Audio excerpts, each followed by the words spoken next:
अस्सलाम वालेकुम व्यूअर, क्या हाल चाल है, कैसे आप सब। उम्मीद करता हूँ खैरियत से होंगे। आज फिर भावलपुर की बहुत ही बुरी खबर, सैड न्यूज़ है।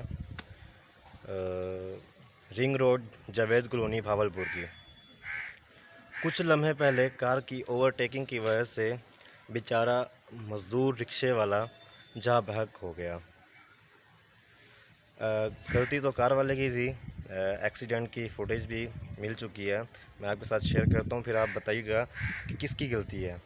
वहाँ यूरोप में इंसाफ ऐसा है कि बेचारे यंग लड़के को, खूबसूरत लड़के को 24 साल की सज़ा सुना दी गई। यहाँ पर देखते हैं कार वाले को पकड़ भी पाते हैं कि नहीं पकड़ पाते हैं, क्योंकि गलती उसकी थी, उसी की वजह से एक्सीडेंट हुआ ड्राइवर, रिक्शा ड्राइवर का। तो चलें मैं आपको दिखाता हूँ फुटेज। और अल्लाह ताला रिक्शे वाले भाई को जन्नत में जगह दे और उसके घर वालों को सब्र अता करे।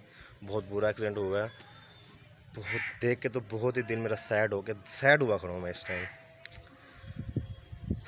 अल्लाह अकबर।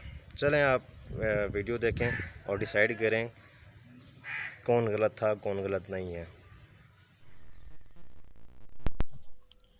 अच्छा, आप जहाँ देखें ज़रा, ट्राली आ रही है, गाड़ी ओवरटेक कर रही है, सामने रिक्शे वाला।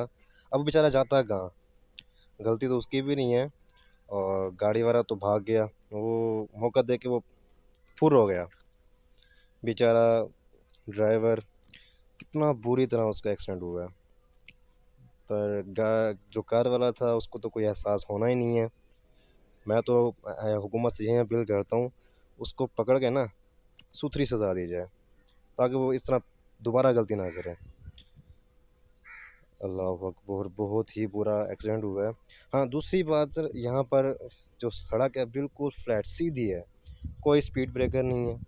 तो मेरी हुकूमत से ये भी अपील है, भावलपुर के जो हमारे एमपी है, एमएनए है, इंतज़ामिया है, उनसे यही अपील है कि यहाँ स्पीड ब्रेकर बनाए जाएँ। बाकी अल्लाह ताला इस रिक्शा ड्राइवर के घर वालों को सब्र अता करे। आमीन।